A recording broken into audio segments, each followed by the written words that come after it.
when you only have one singular planet with one singular atmosphere that is quite a number of light years from the next exoplanet that, you know, might have habitable conditions on it, the issue of whether or not we will have a sustainable atmosphere and climate has to be a unifying, fundamental, number one priority for the species as a whole right now.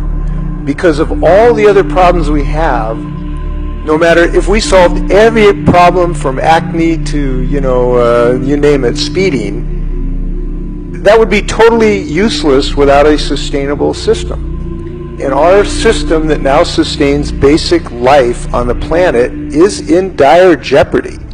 And if you doubt that, come to Seattle, where ash was falling like the apocalypse last week, where our forests are raging, where islands are actually going underwater, where the glaciers are melting at unprecedented levels. Our basic level of sustainable is very much at risk.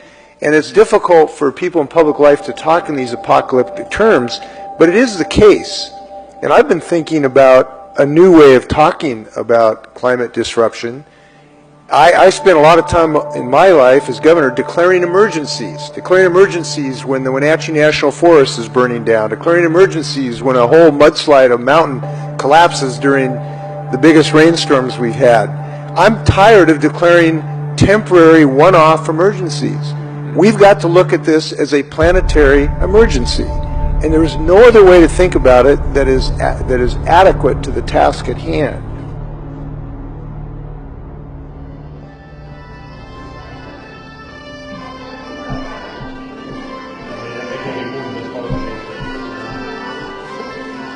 So that's when I would say, okay, you can put it all out there, but then, hold on, this AI, is this going to be held by certain companies or certain countries? You know, we know there was a major nation-state leader who said last week that the country that controls AI will control the world. So that was the Russian leader. It's as easy as looking at it and swiping up. We've handed over, think about how much Google and Apple know about you. It's more than any government has known about you in the past. Unless they give it to the government. Exactly. I mean, sort of de facto, we've sort of handed over this authority to the platforms and we've placed this trust in them. And so I think for a majority of the population, that's just going to be the reality of everyday living. To be the pathway towards equity, towards progress, towards prosperity, basically World 2.0. I'm a professor of environmental science. I would even argue, let's stop talking about the environment.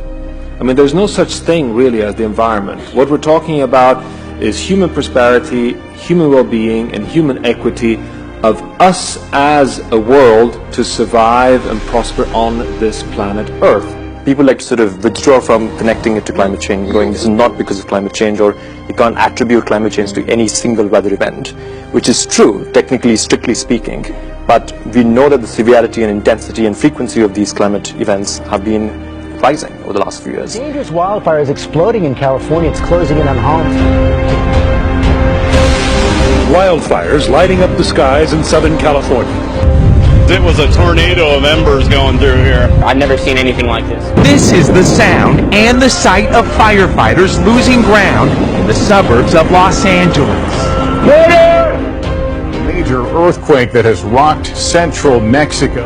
And of course, today's quake comes on the 32-year anniversary of a massive earthquake in Mexico. Tuesday's massive 7.1 earthquake leveled 38 buildings. Screams of "Oh my God" echoing through Mexico City. Buildings crumbled and collapsed, sending dust clouds over the city. Earthquakes are being felt more often in Bali as locals and tourists brace for the Mount Agung volcano to erupt.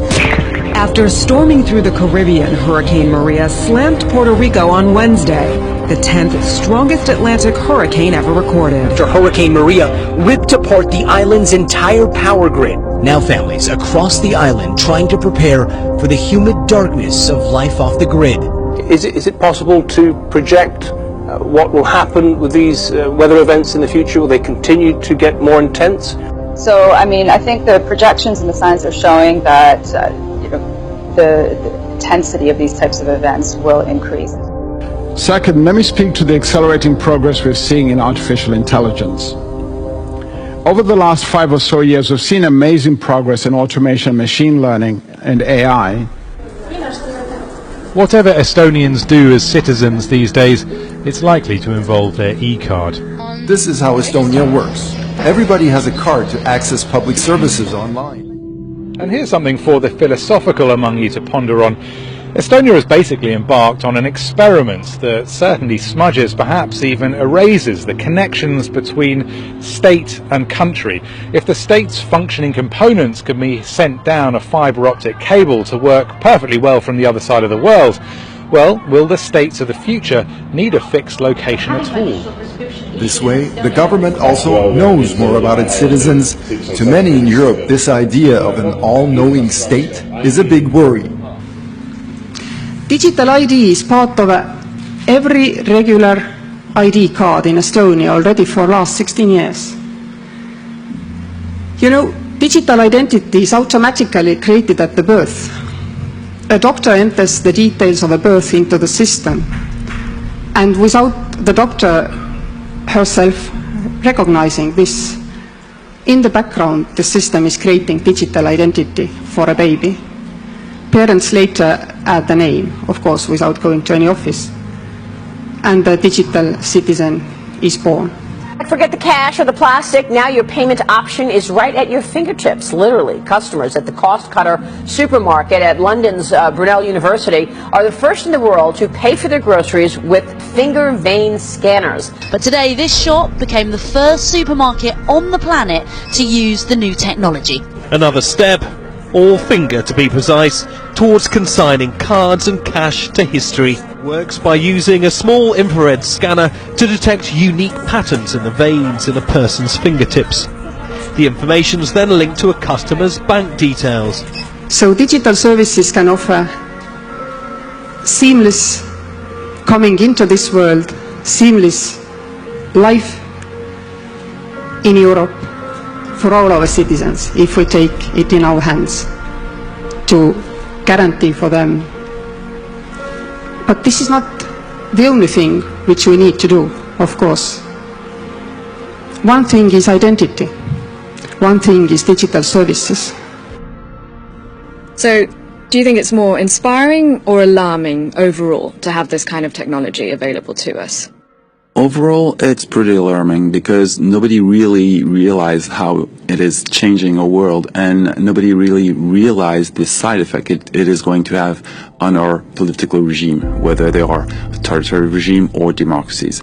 All those regimes are going to change deeply because of those technology, and this is a question nobody really asked the people who cook up themselves. On these screens, you can see that every person in the room is filmed real time. The grid you see here is analyzing my face. Our cameras can now recognize me, even from the side or when my head rotates 30 degrees to the left or right, or 15 degrees up or down. All employees at the company have given their face prints. Cameras film and record every move. Meanwhile, the technology continues to advance, and researchers are looking at even more complex and advanced algorithms for this sort of thing. Yeah, I mean, just a couple of examples over the last month. Cambridge University now say they're looking at a system, they've developed a system which could potentially identify people with scarves over their faces or wearing hats. So, I mean, you're looking at something potentially in the future when this technology really does start to take off, where you could walk past a camera and you're automatically added to a database. You wouldn't necessarily know about it, and therefore, you know, as your human rights may say, well, you can complain and get something done, you just wouldn't even know that it happened.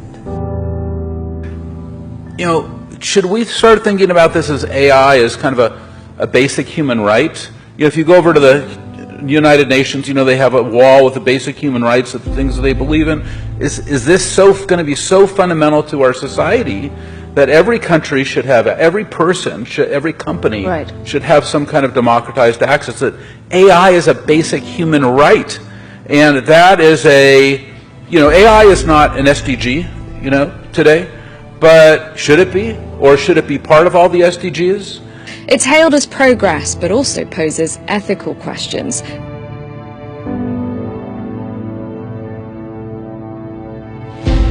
With the rapid development speed of artificial intelligence, and robotization, it is no longer a question of what machines can and cannot do.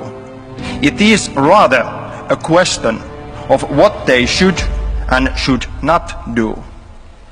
Ethical issues related to the development of technology are clearly becoming greater relevance. They're coming out with a new model in 2018 that I guess is anatomically correct. Okay, but that's even creepier. Talking head, programmable personality. But see, that's even creepier. The closer they creep to being like a very, very sort of realistic human being, the more that actually freaks us out. And let me tell you something, M-Chan, and I know you understand this. When artificial intelligence really kicks in, and we're talking this taking off exponentially, you're going to see these things. They're not even robots. You'll be seeing stories about it. You'll be seeing features about it. Not just, but robots that aren't even robots, that are so human, so human-like. You will see a very scary psychological, psychiatric transformation in some cases. This is like nothing we've ever seen before.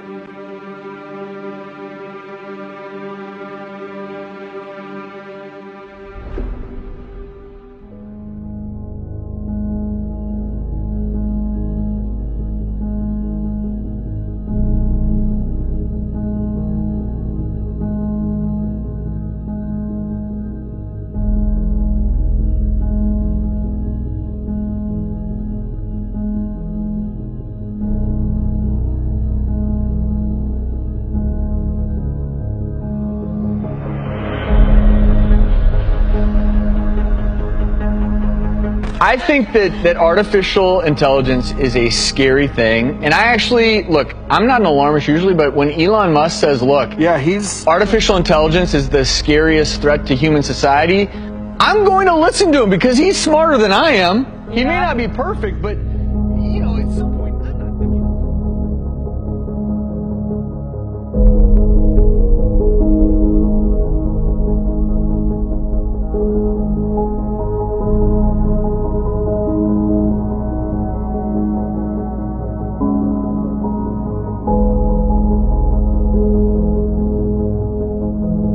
We've seen machines that can read lips, MRI images, and so forth, all better than humans. We've also seen demonstrations of driverless trucks, this one on a beer run. And we've also seen DeepMind's AlphaGo win the ancient game of Go, where possibilities exceed the number of atoms in the universe. And there are many more practical and day-to-day applications and use cases, and increasingly we're not even aware that they're there doing these magical, imaginative things.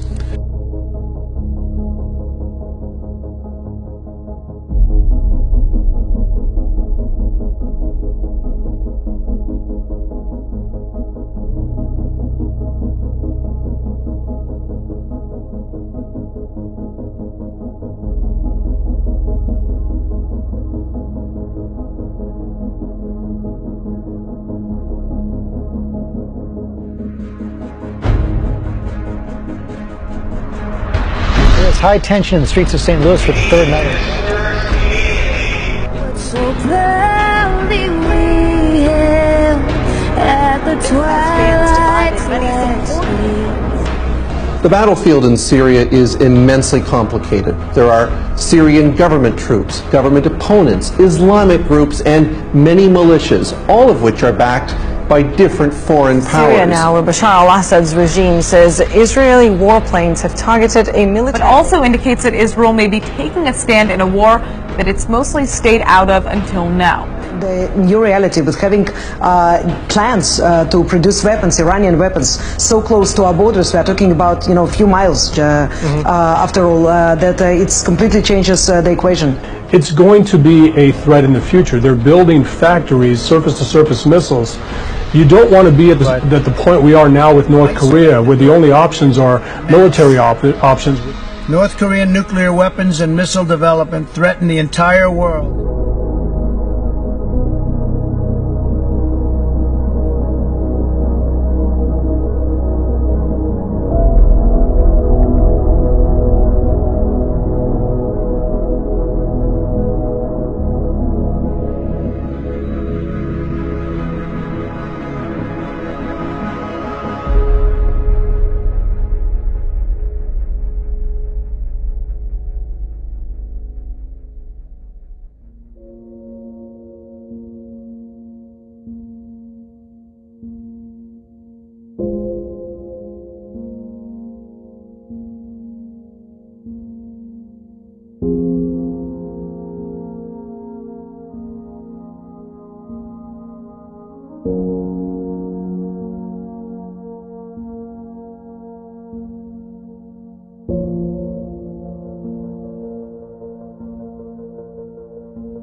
But today's society do not need those bank branches. We don't need those brick and mortars. We don't need ATMs. Every low-cost smartphone is an ATM now. My own company has 1.75 million outlets in India. You just have to extend your arm and you have a shop, a cigarette vendor or a grocery shop. On the mobile phone we give micro insurance, you can give micro credit. The world has changed. In countries like India, which have adopted digital as one of the major platforms, our Prime Minister has taken upon himself as one of the big pillars is Digital India, in which he wants to connect everybody in the country in the shortest possible time frame. And we are talking about 18, 24 months. Every Indian will have a phone in their hand. On top of that, what has been done is every Indian now has a national identity, which is linked to biometrics. It takes you less than 1 minute. You put your thumb in any place you go in India. Every store will have a $20 device. Put your thumb in 1 minute, you are verified. So technology is an imperative. We have no choice but to use technology.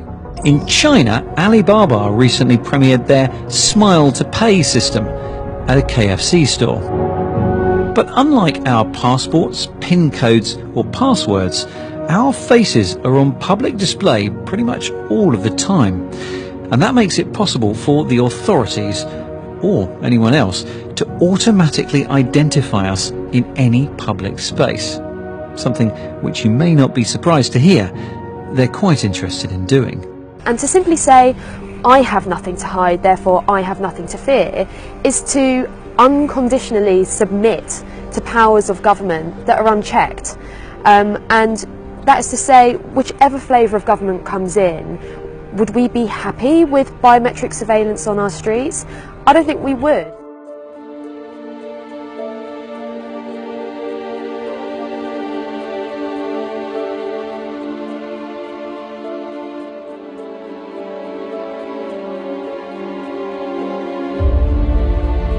This is both the ruler and the fact that he has a political system by which he rules.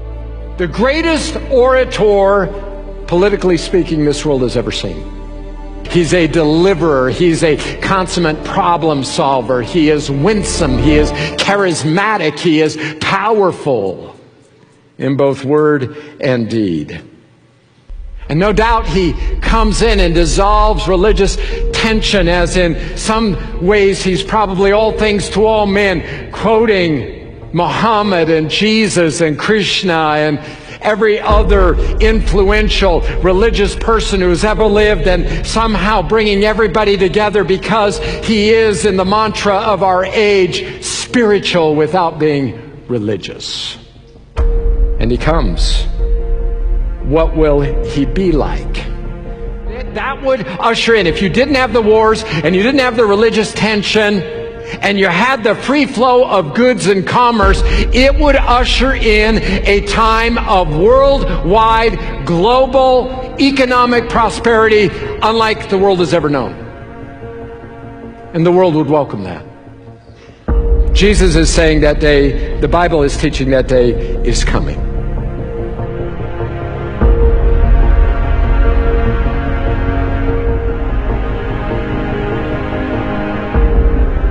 One of my concerns is, in the contemporary churches, that you don't hear much of this kind of teaching, certainly not on a Sunday morning.